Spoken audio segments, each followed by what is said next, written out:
There is a fault code that show up on VFDs all over the world in factories, water treatment plants, mines, paper mills and food processing lines.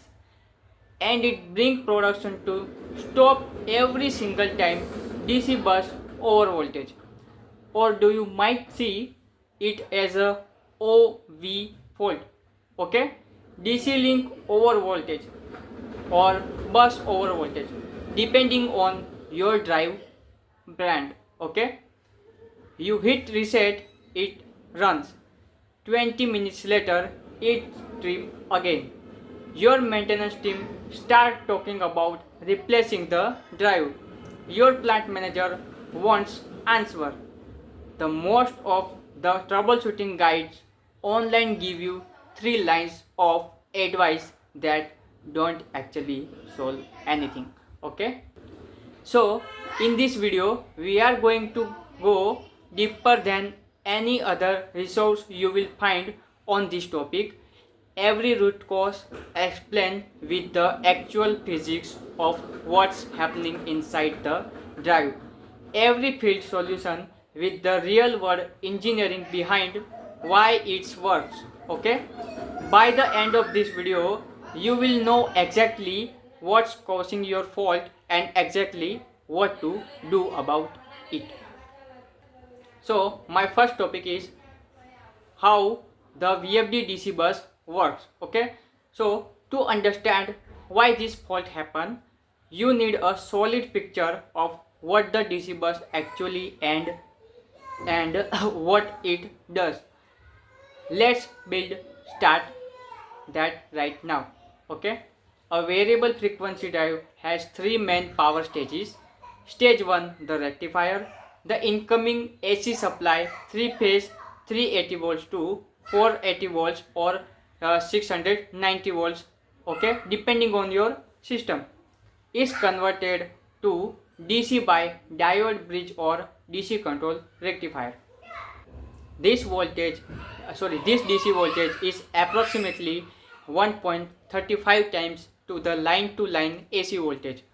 So on a 480 volt supply, your DC bus sit at around 650 volts to 680 volts DC under normal condition. Stage 2, the bus the DC bus itself, this is essentially a high voltage DC reservoir, a bank of large electrolyte capacitor that store energy and smooth out the rectifier DC. Okay, rectified DC. These capacitors are the heart of the DC bus. They buffer energy between the supply side and the motor side of the drive. Okay. Stage number 3, the IGBT inverter. The in the drive control board fires the IGBT in the precise PWM pattern to reconstruct a variable frequency drive, variable voltage AC output to the motor. The motor thinks it's seeing a smooth AC supply. It's actually seeing very fast switching DC pulses. Okay. Most drive have over voltage trip threshold around 110 to 150% of nominal DC bus voltage. For a 480 watts class drive, that's typically around 800 voltage to 820 volt DC. Okay, cross that threshold even briefly and the drive strips. Now let's find out why it's crossing. Next topic, trips level by voltage class. Okay, before we get into this course, let's establish the numbers you need to know, because understanding when the fault trips tells you a lot about what causing it. Okay, so for 200 volt is class drive. Okay, typically running on 200 volts to 214 volts AC nominal DC bus voltage, around 270 volt to 325 volt DC. Okay, Overvoltage trip threshold is typically 400 volts to 450 volts DC. For a 400 volts class drive, 380 volts to 480 volts a DC supply. Okay. Nominal DC bus is 540 volts to 680 volts DC. Overvoltage trip is typically 780 volts to 820 volts DC.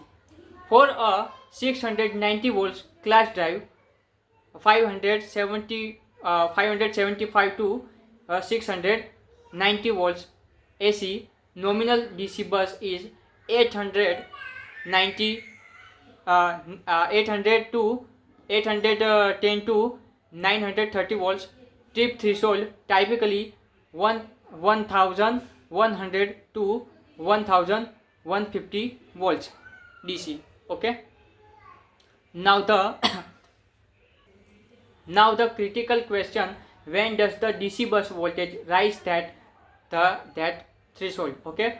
There are 6 primary root cause drives through every one.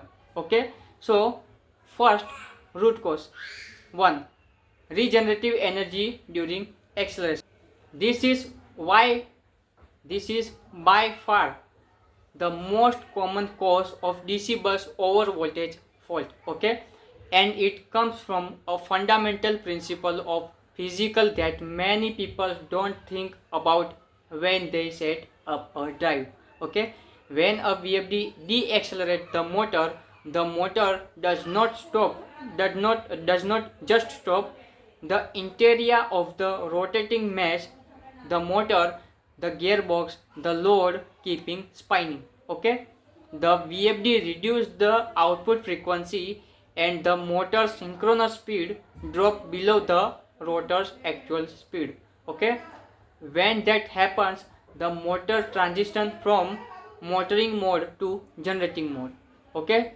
In generating mode, the motor acts as a generator. It converts the kinetic energy of the spinning load into the electrical energy, and that electrical energy flows backward through the IGBT inverter into DC bus. The DC bus capacitor absorbs this regenerative energy and their voltage rise if the motor has significant interior and the deacceleration is fast. The DC bus voltage can spike well above the trip threshold. Okay. Think about it.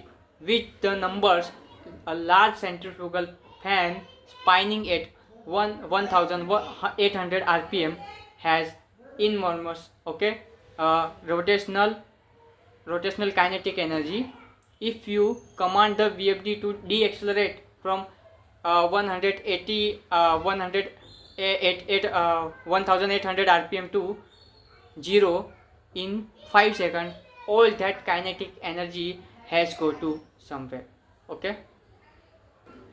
It comes back into the DC bus as a regenerative energy, and if there for that energy to go, the DC bus voltage spike until the drive trips on over voltage. So the question is, where does that generative energy go? In the standard VFD with no dynamic braking. Okay. So answer is now there. Just build up the bus capacitor until the drive stop. Okay. It just build on the DC bus capacitor until the drive trip. Okay. That's why this fault is so common on high interior loads with aggressive deacceleration setting.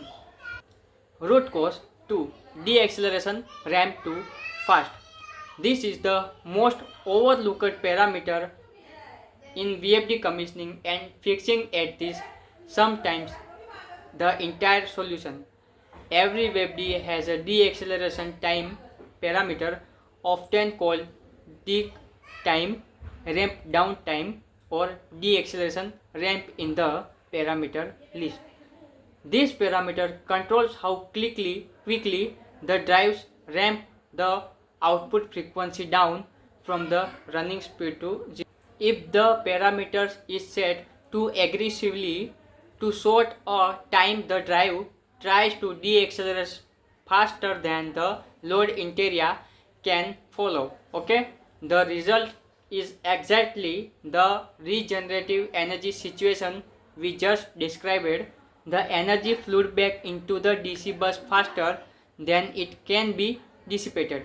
Okay, here what engineers get wrong during commissioning. They set deacceleration time based on process requirements, how fast they want to machine to stop. Okay, without calculating whether the drive and motor can actually achieve that without generating excess bus voltage. So on field, how to fix? So increase the deacceleration time, start by doubling it. Monitor the DC bus voltage during deacceleration using the drive monitoring function. Keeps increasing the ramp up time uh, until the DC bus voltage stay below the trip threshold during deacceleration. Okay, this is often the entire solution for fast fans and pumps. Okay, most modern drives also have an overvoltage stall prevention or overvoltage suspension function. When enabled, this automatically extends the deacceleration time dynamically whenever the DC bus voltage approaches the trip threshold. Okay, it makes the drive slower to stop, but it prevents the fault. Enable this if your process can be tolerate a variable deacceleration time. Root cause 3, supply voltage spike line transist. Okay, not all overvoltage fault come from inside the drive. Sometimes the problem coming through power supply. DC bus voltage is directly proportional to the AC supply voltage.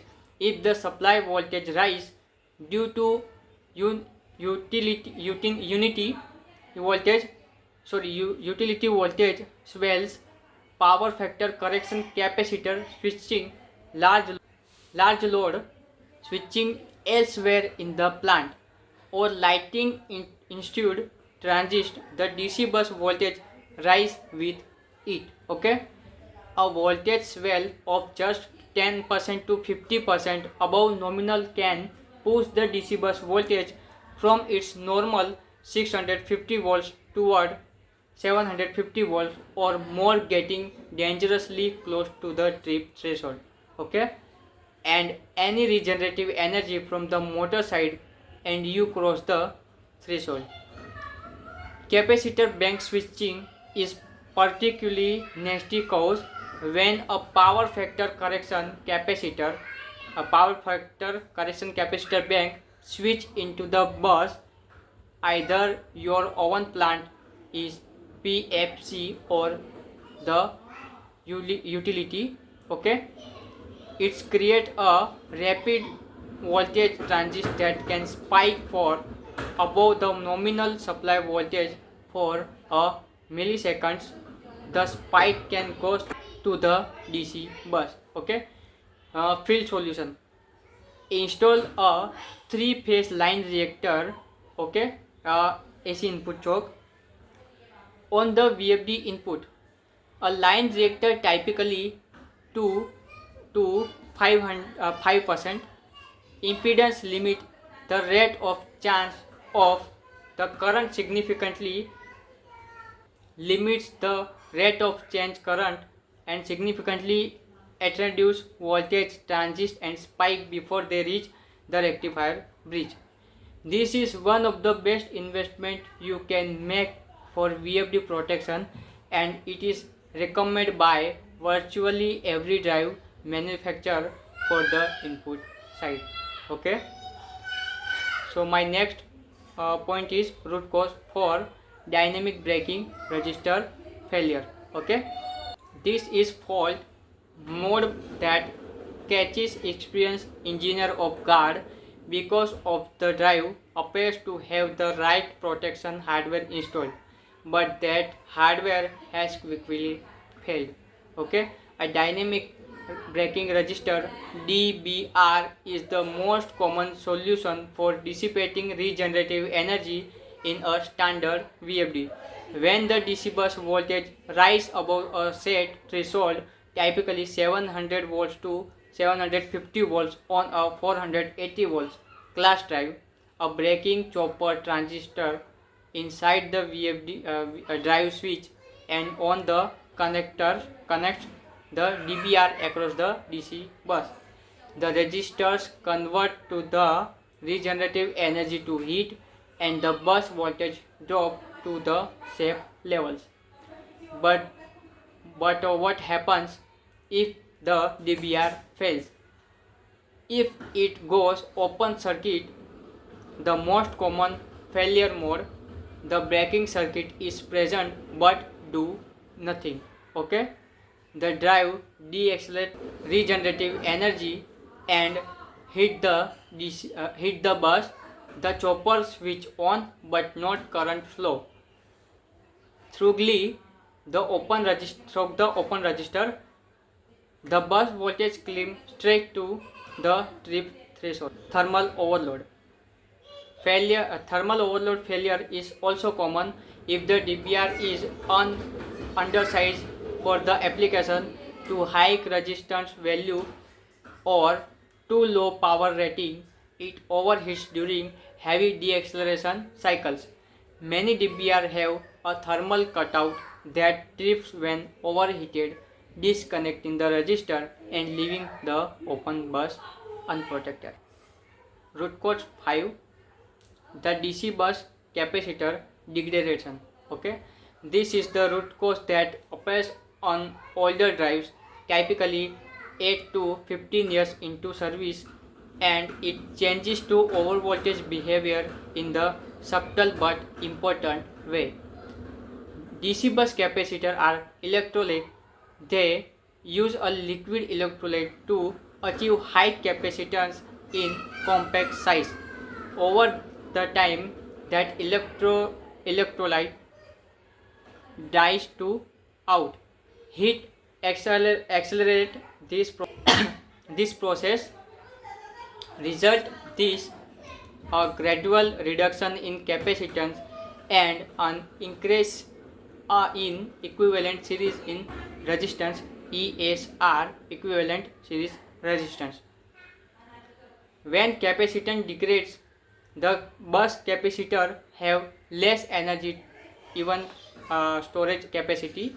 The same regenerative energy pulses that the fresh capacitor absorber easy now cause a larger voltage spike. The drive reaches the overvoltage trip threshold, the lower regenerative energy level. It starts meaning it starts tripping on deacceleration event that it's previously handled without issues. Okay, increases ESR means the capacitor also generate the more heat when handling ripple current, accelerating their own degradation in a self-reinforcing failure cycle. So next root cause 6, overhauling drive loads. This root cause is unique because this is not about declaration, it's about steady state operation where the load drives motor. Okay, load drives the motor. In overhauling load is the one where gravity or external mechanical force act on the load in the direction of motion, causing the load to try to run faster than VFD's command. So classic example, lower crane or hoist under gravity load. Okay, a downward sloping conveyor with a heavy load, a mine hoist discrete. Okay, in this application the motor is not doing work on load, the load is doing work on the motor. The motor regenerates continuously during the lowering on downhill operation. Regenerative current flow back into the DC bus continuously, not just during deceleration. Okay, without energy dissipation, the bus voltage climb until the drive trips, not on deceleration but during steady state protection. So, solution for for continuous overhauling load, dynamic braking resistor must be sized for continuous power dissipation, not just intermittent braking duty. Better solution, active front end regenerative drive that feeds energy back to the grid instead of burning it resist. So next, field solution 1, deceleration ramp adjustment. For any application where the overvoltage fault happen only during deceleration and the load is centrifugal or light starting, this is your first solution and often the complete solution. Step 1, enable the DC bus voltage monitoring on the keypad or HMI. Most drive let you display live DC bus voltage as monitored parameter. Note the peak DC bus voltage during a normal deceleration. Okay, and step 2, find deceleration time, the parameter, increase it by 50% and test again.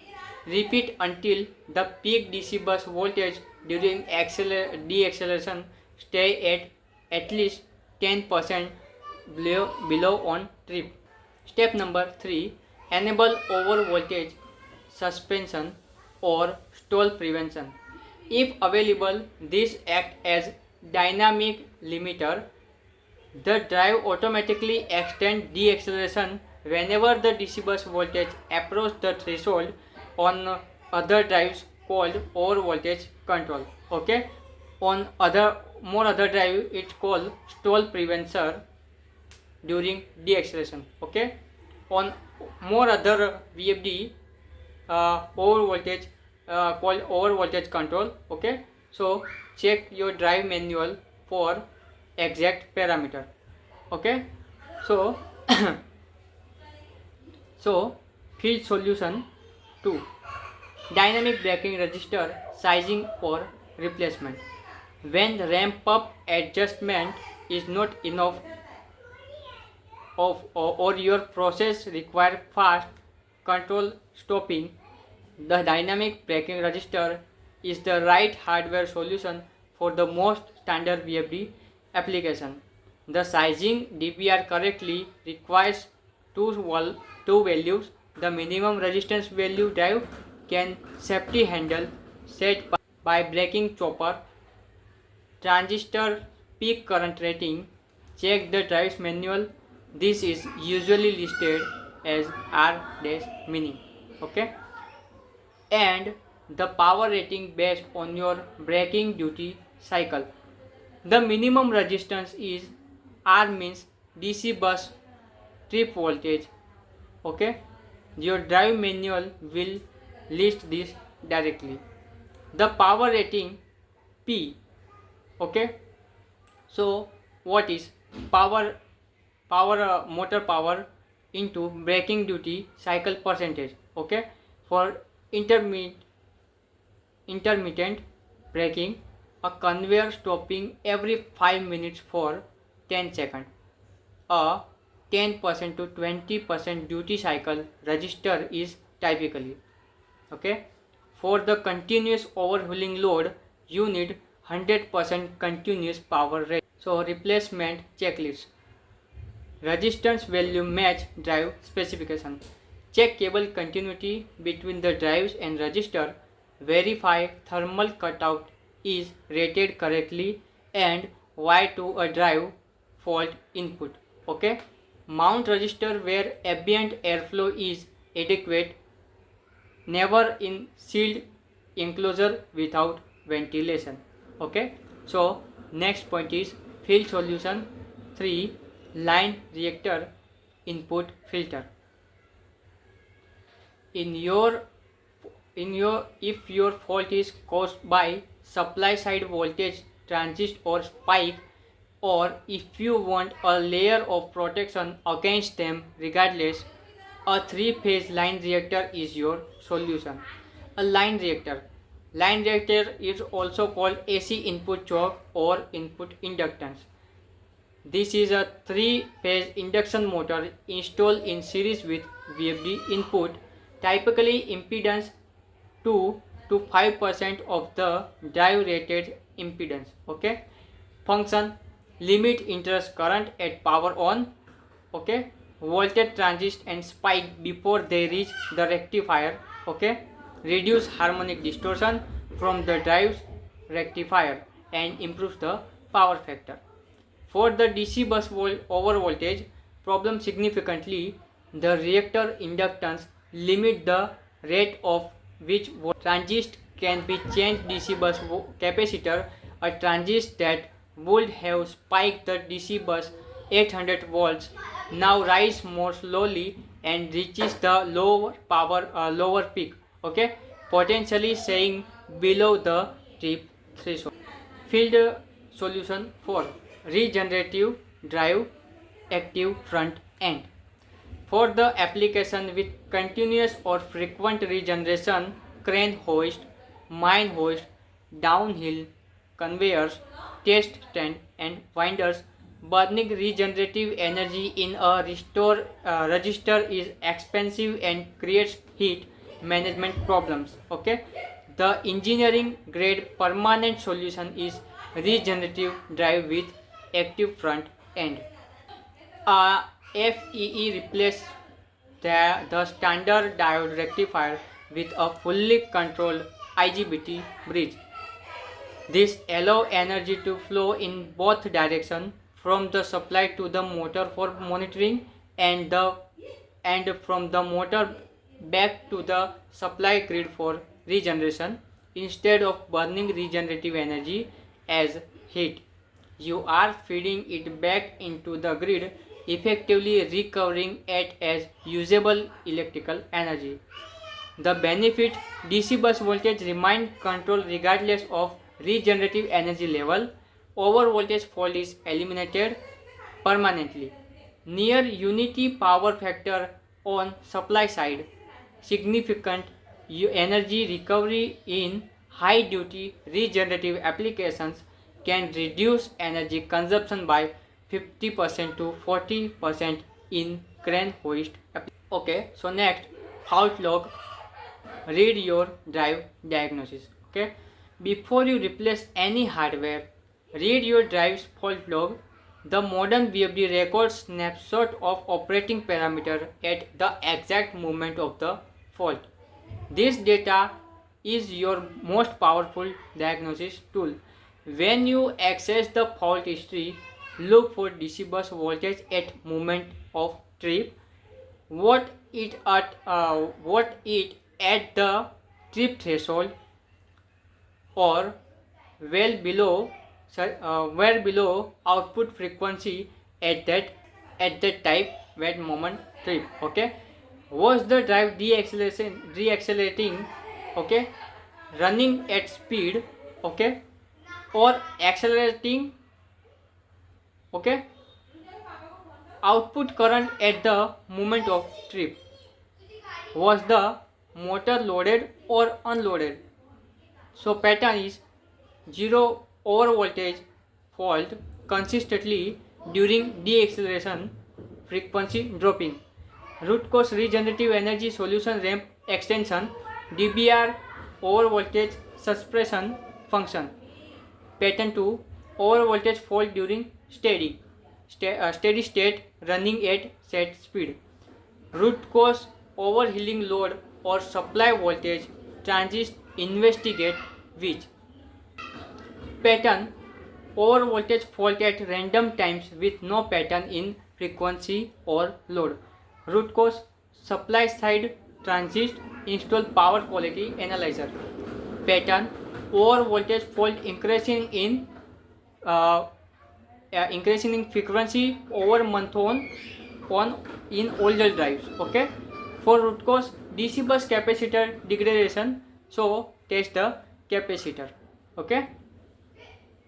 Okay, next point, troubleshooting decision tree. Okay, let me give you systematic decision tree I use in the field when I encounter a DC bus overvoltage fault. Question 1, does the fault occur during deceleration? Yes to go, is a no to go Q4. Okay. Question 2, is there a DBR installed? Yes. Test it. Measure resistance, check cable continuity, check the thermal cutout. If failed, replace. Okay. If okay, so go next question. Okay. Question 3. Is DBR good? Fault still occurred during deaccelerate. Okay. Is the load interior, what is the load? Is the load interior high? Is motor large? The existing DBR may unsize for the duty cycle. Okay. Recalculate size. Alternatively, enable overvolt suspension. Okay. Function in the drive. Okay. Question 4. Fault occurs during steady state running. Does the load pull the motor? If yes, overhauling load, install DBR rated for continuous duty or upgrade to AFE regenerative drive. Okay. Question 5. Fault occurs at randoms, no deacceleration pattern. Supply voltage transist, install power quality analyzer for check PFC capacitor switching, install line reactor on VFD input. Okay. And question 6, drive is older than 8 to 10 years and fault, so behavior change. Test DC bus capacitor, replace if below 80% rated capacitance or higher ESR. So final conclusion for checklist, let's learn this. The DC bus voltage is one of the most common and most misdiagnosis VFD in industrial application. The mistake most people make the resetting the fault and hoping it's go away, or immediately jumping to hardware replacement without understanding the root cause. Okay. The systematic approach, the read fault log first, identify when fault occurs. Okay. Deacceleration, steady state or random, match that pattern to the root cause we covered, apply the correct solution for that specific cause. Okay. So quick check please before you close this video. 1, check the deacceleration time setting and increase if needed. 2, enable overvoltage suspension is if available. 3, test DBR. Okay. Test DBR resistance and continuity if installed. Okay. 4, inspect DC bus capacitor if the drives over 8 years old. Okay. 5, install line reactor if you suspect supply transist. Okay. 6, consider at AFE drive if you have continuous overhauling load. So in this video saves you time or help you solve a real fault. Hit okay. So hit that like button. It genuinely helps this content reach other engineers who need to eat. Okay. And please subscribe, because we go this deep on every topic, and share with your maintenance team, because everyone working with this drive need to understand this. Okay. Drop your drive brand and application in the comments. I read everyone. I read every one. See you next in video. So thank you very much.